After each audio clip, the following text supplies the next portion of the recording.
So I'd like to start by saying thank you, everyone, for coming.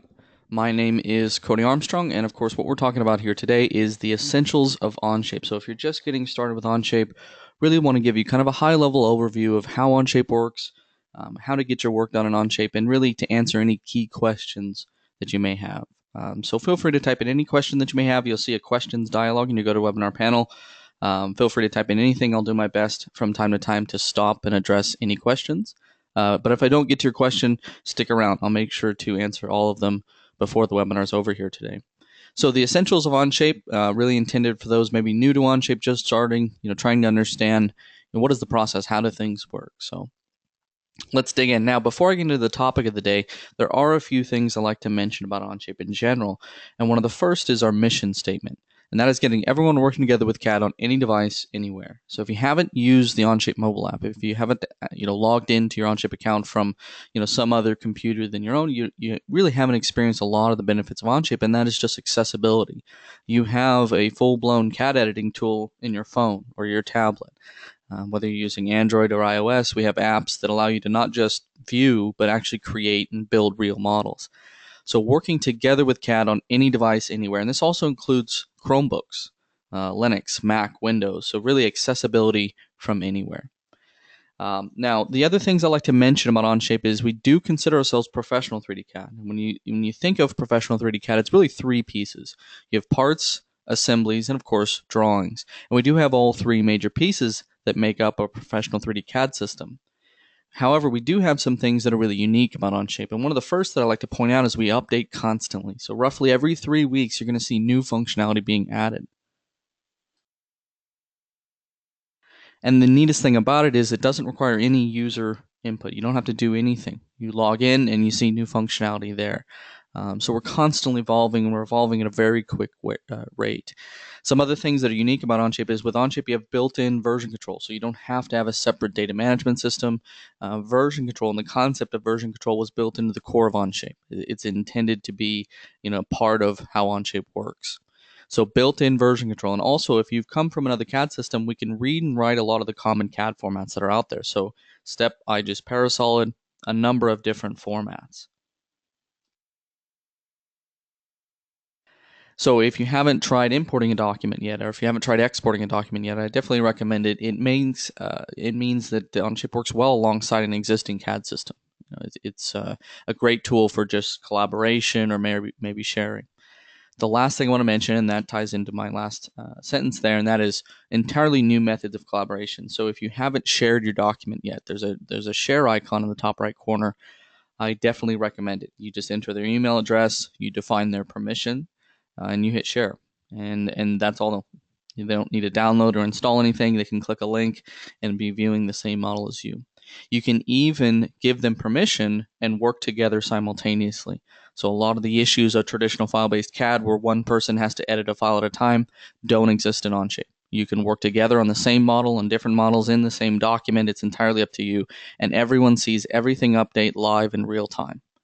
So entirely new methods of collaboration with Onshape, definitely worth trying if you haven't shared your document yet. Now, what are we going to talk about here today? Of course, the goal of today is kind of a high-level overview of Onshape. So we're going to tour the interface. That's, of course, where we're going to start. Then we're going to build a simple part. We'll build a real basic part for the bike frame you see on the left there. We'll assemble that part to go over the topic of mates and assemblies in Onshape, and then create a drawing of it. So again, the idea is just to show you a small piece of every major bit of functionality within Onshape. So kind of a high level, day in the life of an Onshape user. So again, go over the interface, we'll build a simple part, assemble it, and then create a drawing of it.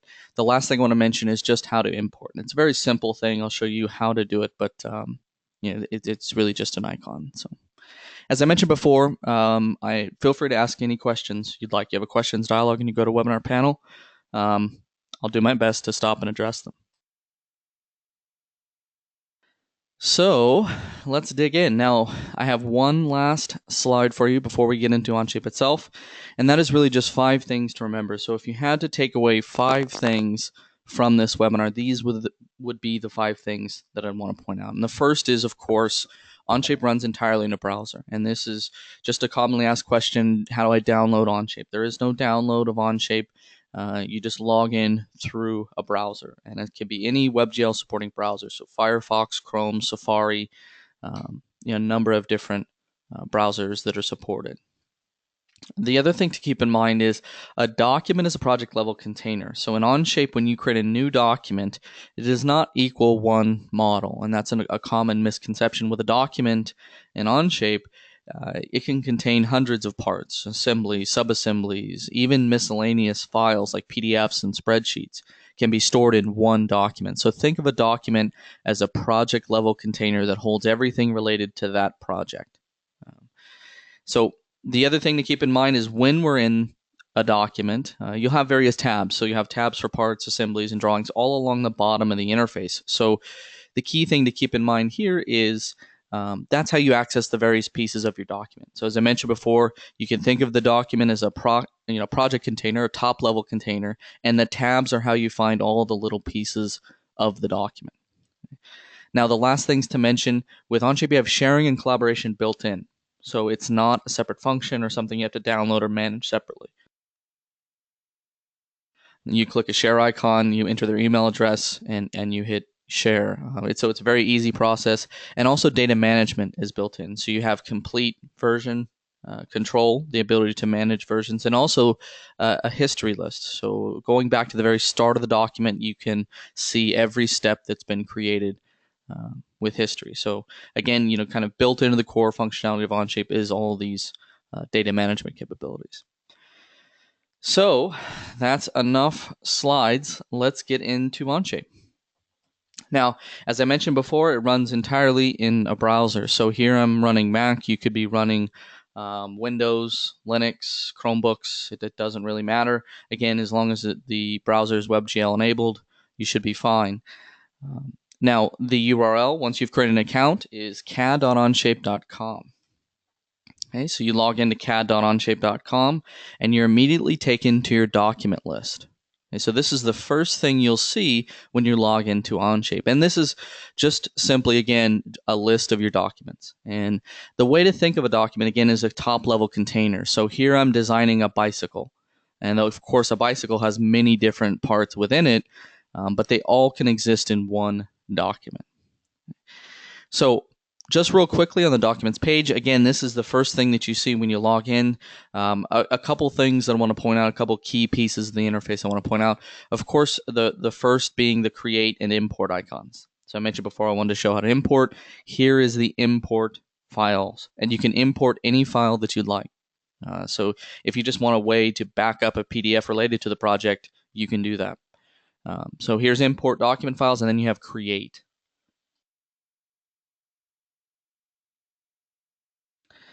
Question: How secure are documents in the cloud? In general, our security is one of the best that you'll find in a web application. And what we like to say is, in general, we can improve upon many users' security of their CAD files just because we have a team dedicated to those kinds of resources. So in general, I would say we're a very secure application in terms of in security in general, the ability for others to access the data. So I want to go over a few things. I mentioned create a new document, very simple. That creates a new blank document for you to start working, and of course import. So if you have CAD data in another format, STEP, IGES, Parasolid, SolidWorks, number of different formats, you can import that data. Now on the left, you have a list of filters. Most commonly is going to be the recently opened, the ones you've worked with most recently, but then we also have my documents shared with me, another very common filter. So if others have shared documents with you, there's a filter for that. We have capabilities to do things like teams and companies that allow you to share with a number of users very easily. But I think for the new user, the two important ones are public and tutorials and samples.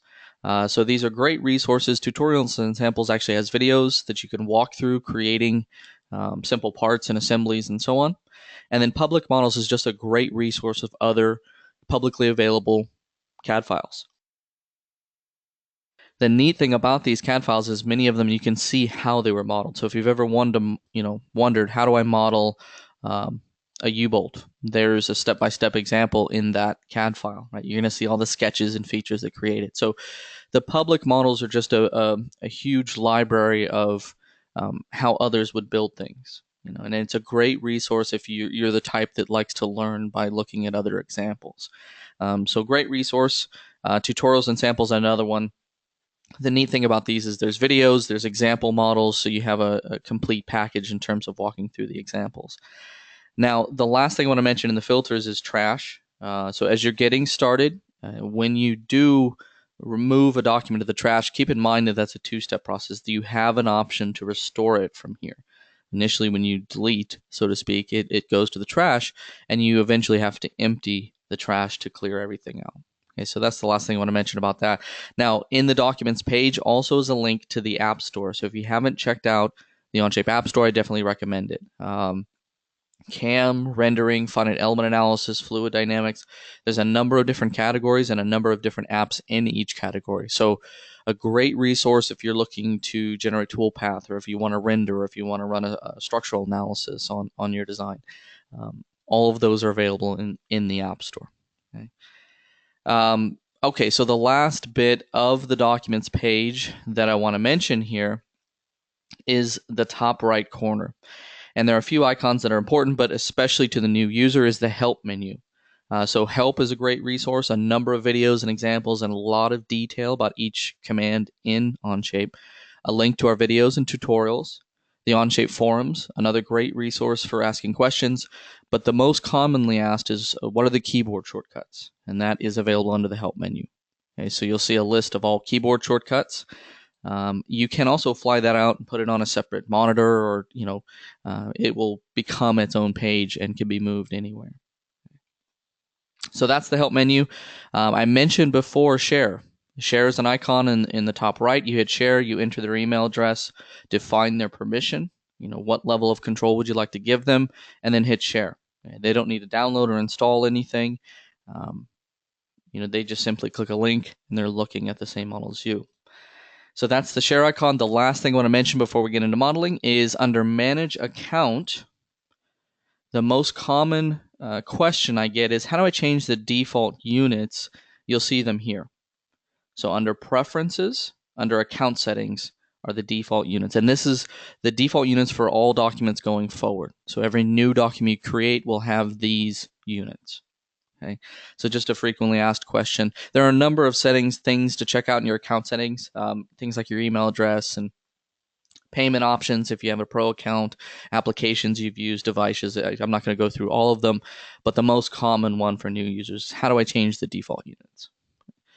So that really is, at a high level, what is the Documents page? Really just a list of all your documents, but there are a few key things I wanted to point out there. Now let's get into real modeling here. And so what I'm going to do is open up an already existing document. Now, of course, if you're just getting started, you'll create your first document. But in my case, I've already built a few parts in this document, and I want to walk through an example of building a simple one to finish this up. Now, as the document is loading here, there are a few things I want to point out. First off, notice the tabs across the bottom. Okay? So I have a tab for different various pieces of this assembly. And if I jump back to the very first tab here, here is my main assembly. Right? So as I mentioned before, the documents have tabs across the bottom. You have tabs for parts, assemblies, drawings, even imported models. So this is a swingarm.sld PRT, or a SolidWorks part. Here's a PDF that you can view right inside of Onshape. So you can embed all kinds of stuff inside of a document. Think of it again as really just that container for the entire project. Here's that swing arm that came from SolidWorks, by the way. So you can import data. You can create as many parts and assemblies and drawings inside of the document as you'd like.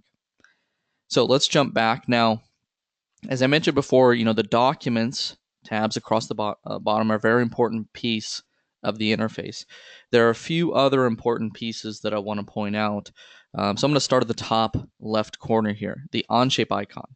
If you left click it, it takes you back to the Documents page. Think of that as close document, right? Clicking on the Onshape icon. So we'll jump back. Moving our way to the right here, we have the Document menu, a commonly asked question. How do I change the units of this document? There's workspace units. You also have the ability to rename and copy. So if you want to copy the workspace or copy the document, you can do that. But then we get into the fun stuff, and that is versions and history. And as I mentioned before, you can create versions very easily. So if you want to capture a moment in the document, maybe this is revision A, and I'm going to the market with this product at this state, I'd create a version, right? And this allows me to come back 6 months from now after we've made changes and look at revision A. So it's built into the core. You have the ability to create version, give it a name, hit create, and it captures a snapshot of the entire document. Think of it as a version control system. And the neat thing about that is you also get history, right? So I can go in and see every little change that's made to the document in real time. And you get a complete history going back to the very beginning. Okay, so just keep that in mind. You have versions manager, and you have history and the ability to create a version. Okay. Moving over to the right here, we have comments. Another very useful tool in Onshape. Instead of sending marked up screenshots back and forth, you can add comments in the document. Anyone shared in the document can see those comments, and you can even tag features with a comment. So I can right-click an edge and add a comment to that edge. So you can define features and tag them with comments and allow you to communicate with those that are shared in the document. Of course, I've already mentioned share, so I'm going to go by that, and in help, which I'm going to skip by for now. But then we get into the real meat of the modeling interface, and the first bit is, of course, the toolbar. So just below this, you have the toolbar. Now this is an assembly, so of course I have insert parts as well as all my mates, all the various relations, so all the various ways to piece together an assembly and test out the motion. It's important to keep in mind that this toolbar will change. So if I'm in a sketch, you'll see sketch icons here. If I'm editing a part, you'll see part editing icons. If I'm in a drawing, you'll see drawing view tools and dimension tools and so on. So just keep in mind, this is where you access all the tools, and it will change depending on the environment you're in. So that is the toolbar, and then we have the feature list. Now, if you've come from another professional 3D CAD system, many of them already have something very similar to this, and it's just simply a list of all the features that you've used to build this assembly or part. So in this case, this is an assembly, so I have a list of all the parts that I've inserted, as well as all the mates that hold this assembly together. Now, in the case of a part studio, you have sketches and features, right? So again, if you've come from a professional 3D CAD system, this is going to look very familiar. It's simply a list of all the features you've used to build that part or assembly. Now, one very important thing I want to point out about the interface now is the right-click menu. You'll see me use the right-click menu a lot. So editing features from the feature list can be done from right-click, deleting them, suppressing or showing. Those kinds of things are all available when you right-click. So this is the feature list. Again, a very important part of the interface. I've mentioned the tabs across the bottom. The last bit that I really want to get into is the Viewcube on the top right here. And the idea behind it is just standard orthogonal views. Right, so I can choose different views. I can even index those over with the arrows, right? Rotate. Just a different way to align the model if you want to see it from a certain perspective. But I think for the most users, what they're looking for is many of the render options and section view and those kinds of commands. And you'll see those here, just to the bottom right of that. You have isometric, trimetric. We have the ability to create named views or custom views. But more importantly, we have options like hidden edges visible and hidden edges removed, right? So different display, even options like translucent, shaded with hidden edges, right? So a number of different render modes, ways of viewing the model. Okay, so those are really the key pieces of the interface that I want to cover. Real quickly, a question. What kind of machine is better to work with Onshape, for example, with 500 part assemblies? Well, the one thing you'll find about Onshape is it's not nearly as dependent on hardware as a traditional CAD system. So with a traditional CAD system, you'd have to have a very specific graphics card, for example, and a very specific driver to run the CAD system. With Onshape, we're not nearly as dependent. So you can run, Mac, Windows, Linux. We do recommend some kind of graphics horsepower, but even the cheapest computers, even the cheapest phones now have oftentimes enough power to run Onshape. I wouldn't spend tons of money on a machine with Onshape. Again, it's not nearly as important.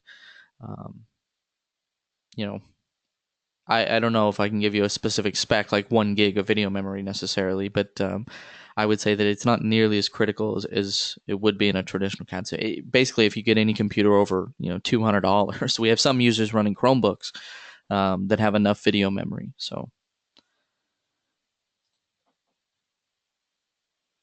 when I imported 3D CAD files from a part vendor, I tried to assemble parts in a part studio. I had to create mates before I could connect parts. I used derive function. I need to use to transfer to move around too many steps. To assemble imported parts, is there a better way to do it in assembly versus Part Studio? If you're importing an assembly, one file that is an assembly, for instance, I think IGES and Step have that ability. There's an option to flatten to one Part Studio.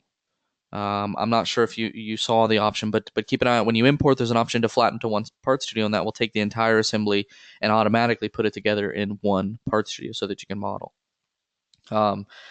So that's what I would recommend if you're not doing that. If it's not coming in as one part or one assembly, then yes, you will need to piece it together. You've taken solid parts from SolidWorks, and can you edit them very easily? Are you able to import a DXF and take it right out of the box to create a solid? Are you able to import a DXF? Absolutely. And yes, you can also import a DXF into a sketch and turn it into a 3D model. So yes, there's an option while in a sketch to insert a DXF. The key thing to keep in mind is you must first import it. Now, I've shown you importing in the documents page, but keep in mind there's also an import in the bottom left corner here. You have an import. So you can import files into this document after it's been created. So just keep in mind there's also another import option there.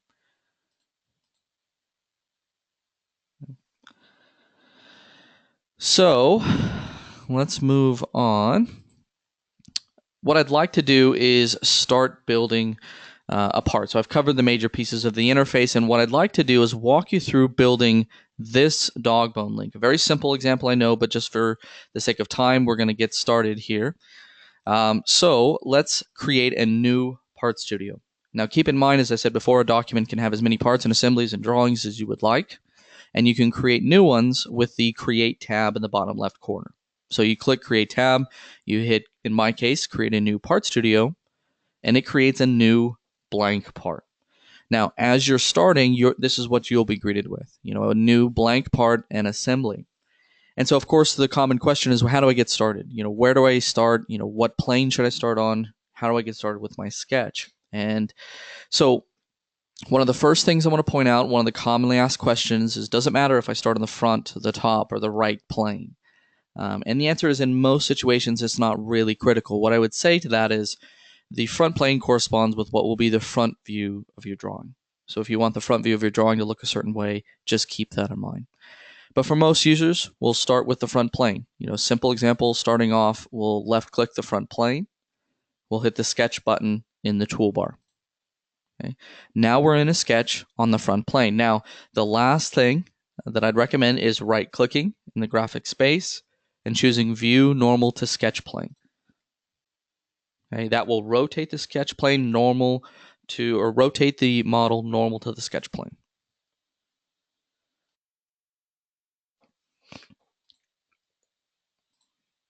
Question, can you import a bitmap to digitize into vectors? Yes, there's a sketch image command in the sketch toolbar.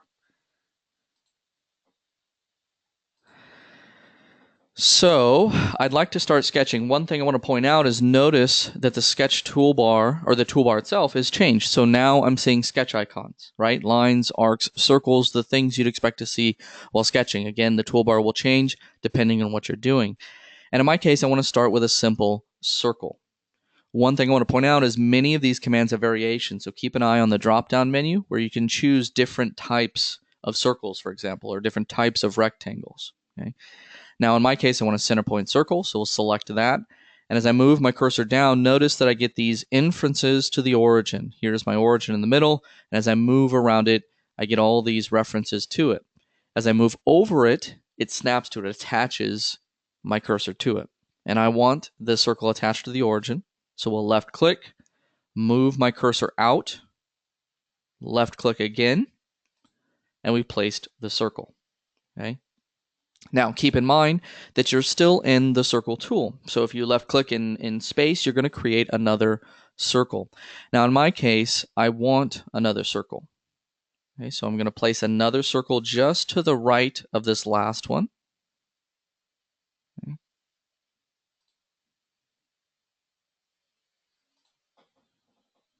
And now I have two. Okay, very simple. The key thing to keep in mind when you're done with whatever sketch tool that you're in, use the escape key to exit. The escape key will exit the active tool that you're in and allow you to select or move on to the next command. So just a tip, the escape key is an easy way to get out. You could, of course, also left click on the command in the toolbar. So now we have two simple circles. One thing I want to point out about this is notice that the inside of the circle is shaded a slightly different color than the outside.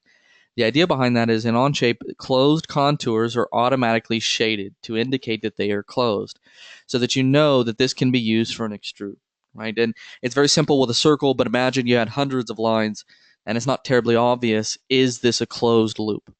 It will automatically shade if that's the case. Okay. So now that I've created a few simple circles, I want to add a few dimensions to this. And it's important to keep in mind, up to this point, we don't know what the size of these things are. Now, you may have noticed dimensions appearing as I was sketching those circles, and it's important to keep in mind, and just a commonly asked question, can you enter the values as you're sketching? And the answer is yes. So if I sketch a circle, for example, left click in place, and then enter a value, it will dimension that circle. However, if it doesn't, or if you escape out like I did, you can go to the dimension command in the toolbar, left click the circle, left click where you'd like to place the dimension, and then enter the value. Okay. So notice that the dimension or the sketch automatically scales to match that first dimension. Right. So I don't have the issue of one sketch overlapping with another or one entity overlapping with another because I've changed, for instance, a dimension. If you've ever had an issue where you change one dimension entirely, all of a sudden the sketch blows up in one direction or another, with Onshape it'll automatically scale all the other pieces. So I have this at 25. We'll do one more dimension to the circle on the right, and it will be 20. So I've defined the diameter of the two circles. One thing I want to point out about them is notice the circle on the left is black, the circle on the right is blue. You're getting visual cues as to the level of definition of your sketch. The circle on the left is fully defined, the circle on the right is underdefined. And so it's an important idea. You just in general, if you haven't had experience with this in other CAD softwares, in general, a fully defined sketch is a best practice.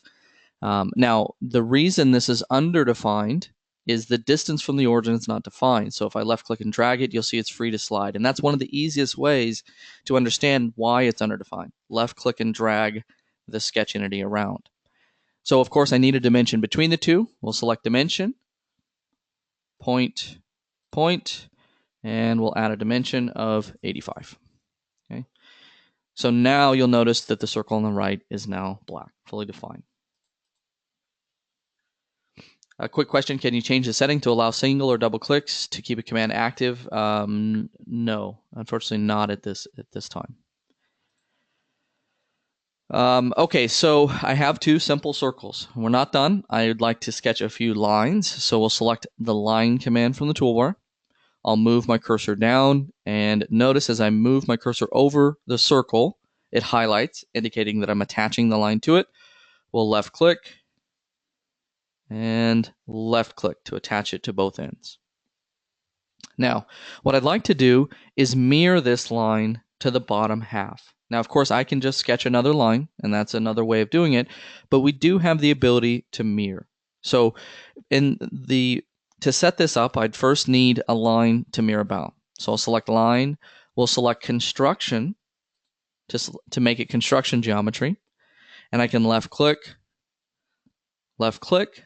and create a line between the center point of the two circles. Okay. Now I have a line that I can mirror this line about. We'll select mirror, select the mirror line, and the line I want to mirror, and it mirrors it to the other side. Now you may have asked yourself, well, what's the benefit versus just simply drawing another line? And you'll notice that if I move this, it remains centered. So it remains centered about that center line. Okay, so just a bit of design intent. I really want these lines centered over the middle of the circles, and a mirror is a good way to accomplish it. The last thing I need to do is add a dimension between the two lines.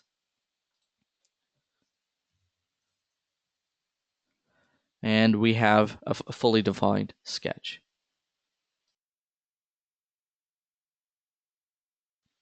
Now, one last thing that I want to point out before I move on, I want to sketch a few circles centered in the middle of these previous circles. Now, in this case, of course, I can come and sketch a circle in the same exact point that I did before, but I want to deliberately put these out of position just to show how to constrain. Okay, so we're going to sketch just a few circles in space. Now, the first thing I want to point out is much of what we've done here, in fact, nearly everything we've done here is automatically constrained. So you'll see all these little constraints as I mouse over geometry. And again, it's all automatically created just by the various snaps and ways to attach to geometry. But there will be situations where you need to add a constraint. So here's an example. I want these two circles at the same diameter. I left click each circle, and then I set them to equal. Okay?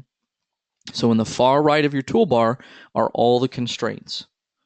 Okay? I can set them to equal, and now if I change the diameter of one, they both update. Okay? So that's the first example. And again, all you're doing is left-clicking each one. You don't need to hold Control or Shift or any kind of special keyboard shortcuts. You just left-click as many entities as you'd like. Now, another tip is when you're doing this, if you've selected you're done with the selection, or maybe you selected too many and you've moved on, you can use this space bar to clear any selections. So just another big tip, if you're selecting multiple entities and all of a sudden you realize, oh, I don't want to do this, or I'm done with it, use this space bar to deselect. Now, I obviously want to place these circles centered within these circles that I drew before. And that's, of course, a concentric constraint. And I'll walk through the same workflow. Left click each circle, right? So left click each one, set them to concentric. Okay, left click, set them to concentric. Okay, and so now those circles are centered on the two previous circles. And so again, I just wanted to walk you through, there will be situations where you have to create your own constraints, and it's just a matter of left clicking the entities and selecting the constraint type. Now, the last thing I need to do with this sketch is dimension one of the circles. Since they're both equal, changing one will change both. Okay. And now you'll notice the sketch is back to a fully defined sketch. Everything is showing up as black.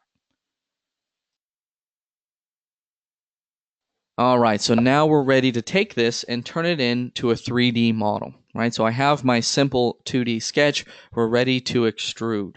I can go straight from the sketch to the extrude command. Select the extrude command from the toolbar. I always recommend rotating it just a bit to see. By the way, right-click drag to rotate. So if you've come from another CAD system, it may be a bit different, but hold down the right mouse button and drag. Okay. And so now I have my extrude. Now a few things I want to point out about the extrude command. We have the arrow to drag. Okay, so you can dynamically resize the extrude.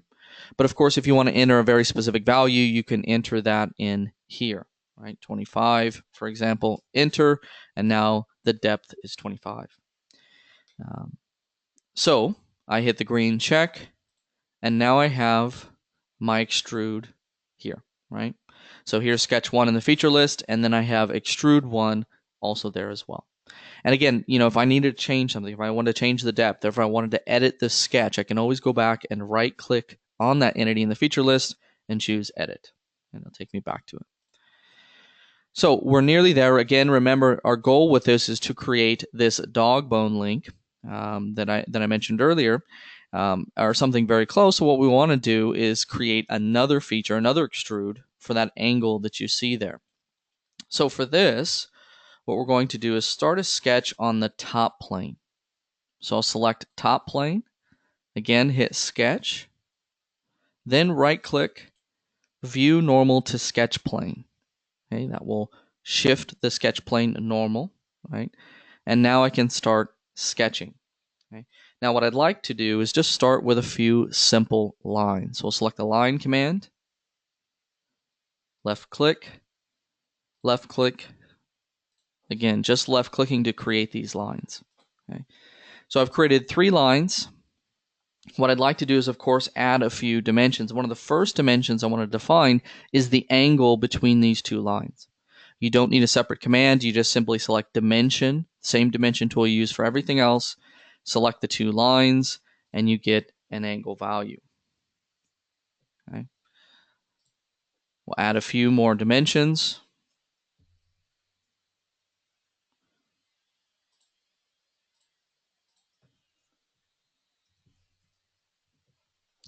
And now our sketch is nearly fully defined. And you'll notice that the lines themselves are black, but the endpoints are blue. And that's okay. What I'd like to do is offset all 3 of these lines. So we're not done with the sketch yet. I'd like to take all 3 of these lines and offset them. And there's a very easy way to do this. So just a tip, we have an offset command in the sketch toolbar. However, if you just left click a single entity, for instance, I left click this line, I get just an offset of that line. So it's very easy to offset an individual entity. But a tip is if instead of left clicking a line, if you left click and drag, you get the entire chain of geometry. Okay, so if I have many different lines or an entire chain of geometry that I want to offset, left click drag instead of left clicking an individual piece. Okay, so as soon as I'm done, I left click and then I enter a value. In this case, I want an 8mm offset. To finish this up, we'll sketch just a couple lines. And now what I need to do is define the length, right? Now, a tip, and this is just going back to the idea that we talked about earlier of design intent, the correct intent. What do I want this geometry to be referenced to? And in reality, what I want it to be attached to is the end of the part. Right? So a tip is we also have the ability to convert or use previous features and convert them to the current sketch. So you'll see a use command in the toolbar, and I can very easily select use, select the silhouette here, and it converts that to a line. Now I have an easy line to reference for my coincident constraint. Okay. And the neat thing about doing it this way is if you change the first feature, this second feature will automatically update. Okay. So we'll do that one more time. Use will convert the edge there, and I'll attach my line to that edge. Okay. So now we've gotten back to our fully defined sketch. We'll go ahead and extrude. This time, though, instead of going in a single direction blind, I want to choose symmetric. This will extrude in equal distance both directions. In this case, 25mm. Now, what I'd like is just the 2 bodies that are overlapping. Now, by default, it assumes that I'd like to merge these 2 extrude features. But in the extrude command, you actually have a few options. I can create a whole new part. I can add it, which is what it's doing now. I can also cut, and that's the commonly asked question, where is the cut command? There's a remove option in the extrude, revolve, sweep, and loft. So you'll see remove. But more importantly, what I want to use for this example is the intersect. And that leaves me with only what's intersecting between the 2 extrude features in this case. Okay, so I have the intersect option. So just to keep in mind, you have some options in the extrude command. Most common, by the way, is add and, of course, cut or remove. But intersect is also a very powerful one. Right? I can select the green check, and now I have my dog bone link, at least the initial shape. Okay. So we've created a few basic, extrude features and simple sketches. And up to this point, if you have experience with another CAD system, it's going to look very familiar, right? We can do even things like simple fillets, and I can select, a 5mm fillet, and then select the edges that I'd like to fillet. So again, if you have experience with a traditional CAD application, a lot of this is probably going to be very familiar to you. Where we start to really differentiate ourselves is a lot of the collaboration and real-time editing and comment capabilities and all the neat things that you can do because we're using a web-based application. So one of the things I want to point out is share. In the top right corner, you can hit share. You can enter their email address, define their permissions, right? So if I want to give them only the ability to view, for instance, and nothing else, you can do that. You have edit, view, comment, export. So you have really granular control over the permissions. But then you just hit share. And the neat thing about that is they don't need to download anything or install anything. Within seconds, they can be looking at the same model you are. And you'll notice it, you'll even see a visual cue that they're in the document. So if you've ever used Google Docs, you'll know that you get little cues indicating other people are in the document at the same time you are. You get the same thing in Onshape. I see the little C icon indicating I'm in the document. I can even see a little C icon here. And as I go back and forth between various parts, you'll see that icon updates, right? So you'll see it flip back and forth, indicating that things are the other person is moving on. And what's neat about this is you can even do real-time collaboration. So the other user can go in, assuming I've given them permission, and create new features. And you'll get visual cues indicating they're creating features. So it's very easy for you to work together on the same model. And maybe you want to build an assembly at the same time. Maybe you want to work on a complex part at the same time. Everyone sees everything update live. So you'll see here I have the shell feature that was created. If I go to the versions, I mentioned before we have a history. You see every step. So I can see that Cody changed this at 8:41 a.m. today, right? So you can see every single feature that's been done, including features done by other users that you've given permission to. But real-time, live updates for everyone in the document. You don't have to worry about check in, check out, or who has the latest file, or any of those types of things. Everyone sees all the changes update in real time.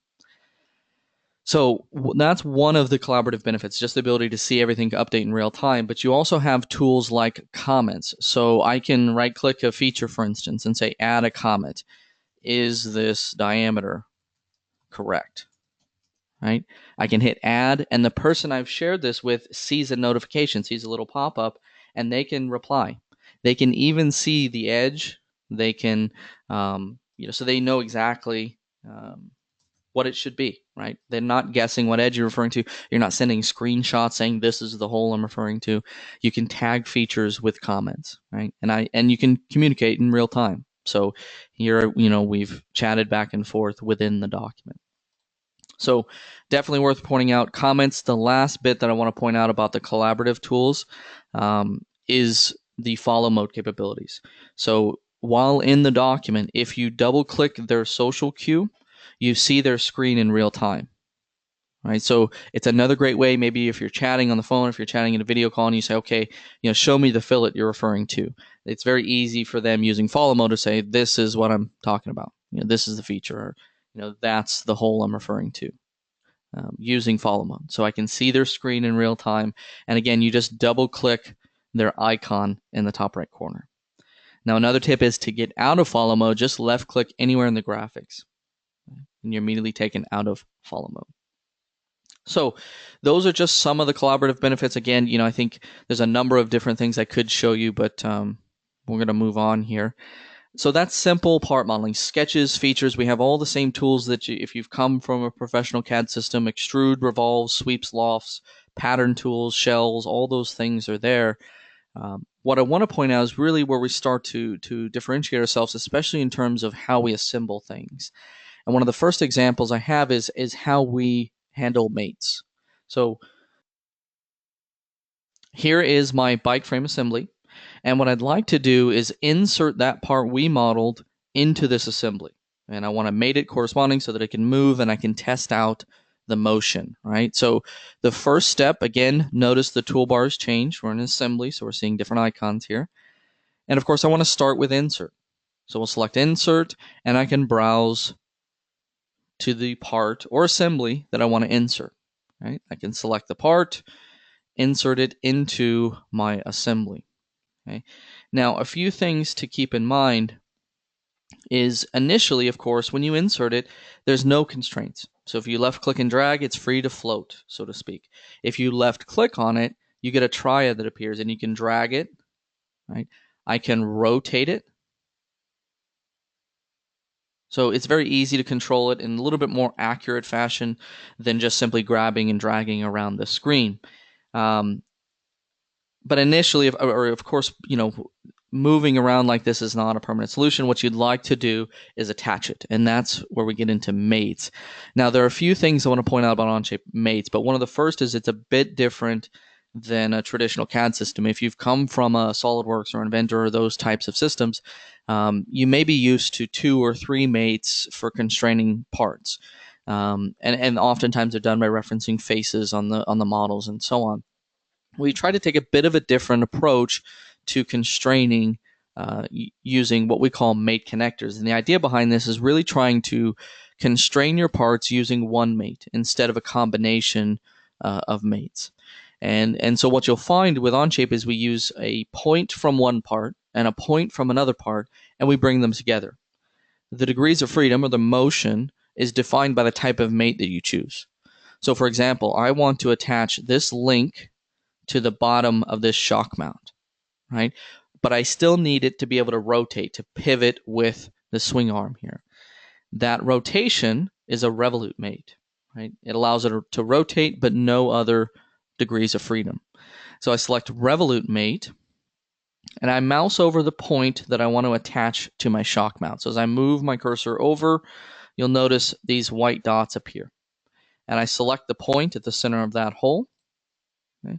Then I move over to where I want to attach it to, and I select the point I want to attach it to. Okay. That will constrain the two, and again, that one mate now gives me all the constraint that I need. Right? It still allows it to rotate, but doesn't allow it to move in any other way, which is the correct motion that I'm looking for. Now you can actually test this. You can hit the play icon, and you'll see it's free to rotate. Right? And you can try out different mate types too. So I can say, okay, well, let's see what a cylindrical mate looks like. Select cylindrical, hit play, and you'll see it's free to rotate, but it's also free to move in and out, which isn't what I want. Right? So you can try out different mates. I can go to ball mate, hit play, and you'll see that's certainly not what I'm looking for. So don't be afraid to try out different mate types if you're not familiar with what they are. One of the easiest ways to learn is just to try them and see what happens. Right? I can choose fasten, hit play, and nothing happens because fasten fixes everything. So you have a number of different mate types. I'm going to set this back to revolute. I'll hit the green check OK, and now I've mated that part in place. Now it's free to rotate still, which is okay. It needs to. Right? The swing arm will move, but it's not attached to the swing arm.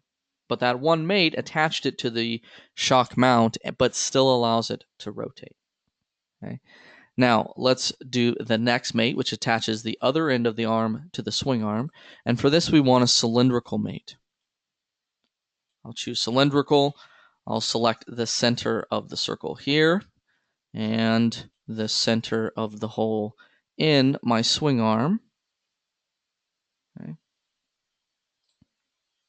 Now, notice that in this mate, it looks like it's broken or ignored the other mate. It's important to point out when you're creating mates in Onshape, it only solves for the active. But you can fix that by hitting solve in the actual mate command. Right? That will solve for all mates in the toolbar in the feature list. And now you'll see it's in the correct position. Right? But of course, the ultimate test and the real reason that I'm building all of this is to see if it moves. And it moves the way I'd expect it to. To do that, just left click and drag. Okay. And I can see the swing arm's attached and it's pivoting the way I would expect it to. Okay. So again, assembly is really about motion and putting everything together with mates to allow you to move, but only in the way that you'd expect it to. Okay, so that is a real high-level overview of Onshape assemblies and, of course, Onshape mates. Just keep in mind the important thing is we're taking a point from one part and a point from another part. We bring those 2 points together, and the type of motion that you get is defined by the degrees of freedom. Okay. Real quickly, a couple of questions. please email a copy of this. Keep in mind that all of our webinars are uploaded to our YouTube channel. So if you haven't checked out our YouTube channel, check it out. There's a library of past webinars.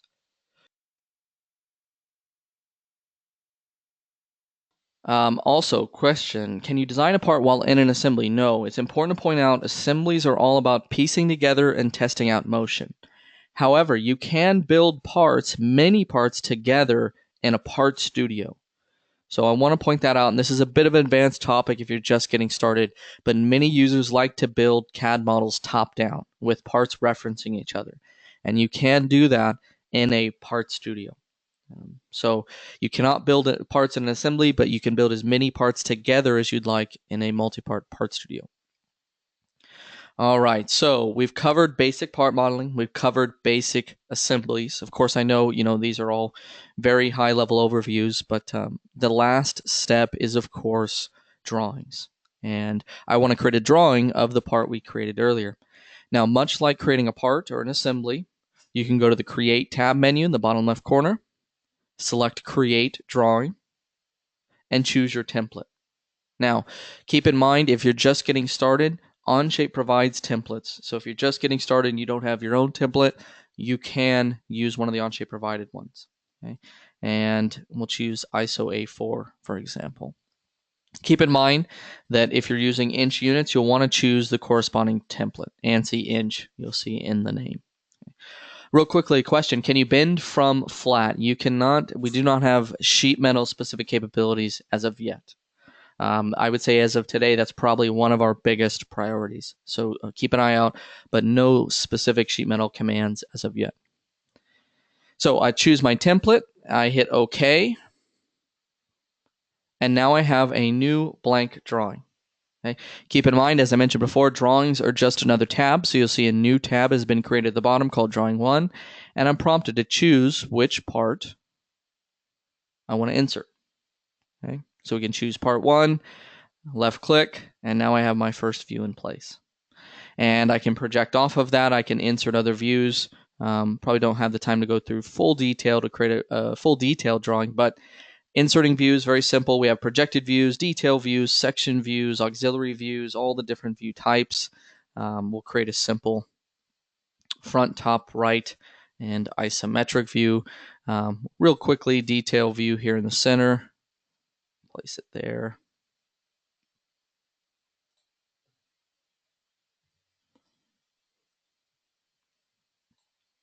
So basic view tools, of course, we have our dimension tools. So if you need to place dimensions in, depending on the dimension type, 2-point linear dimension handles many of the different dimensions. Okay, so it's very easy to do. I can also do things like diameter dimensions for, of course, the values here. Radial dimensions, of course, as well. So a number of different dimension tools. Annotation tools as well. So we have datums and tolerance symbols, notes and notes with leaders, general tables for building various tables that you may need, balloons. I'm not going to have too much time to go into too much detail of this. One other thing I want to point out is with this also you have populated notes. So if you double click, you can change the text in this note. Right. So just keep in mind you have the ability to tweak the title blocks, the drawing views, insert any values that you'd like. Questions. Is it easy to create your own drawing template from an existing Onshape template? You would need to export. You can download the Onshape provided templates, but you would need to customize the template in a 2D CAD editor outside of Onshape. Some tools that I'd recommend would be AutoCAD or DraftSite. A DraftSite is free, and you can, edit the DWT file and import that back into Onshape and use it as your template. So just a tip, if you want to take Onshape templates and customize them, you'll need to use a 2D CAD tool at the moment. But that's definitely something that's on our radar, the ability to tweak a template and save it inside of Onshape.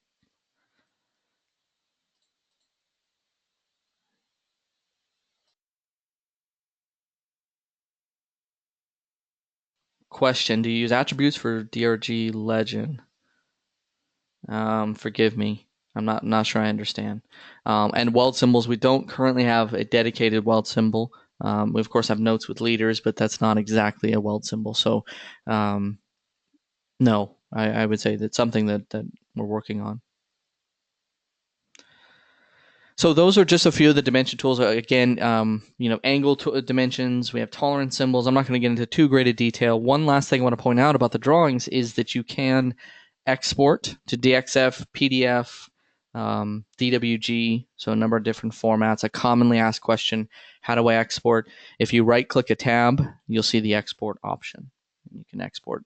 It's a number of different formats, and again, makes it a great tool for working alongside existing CAD systems.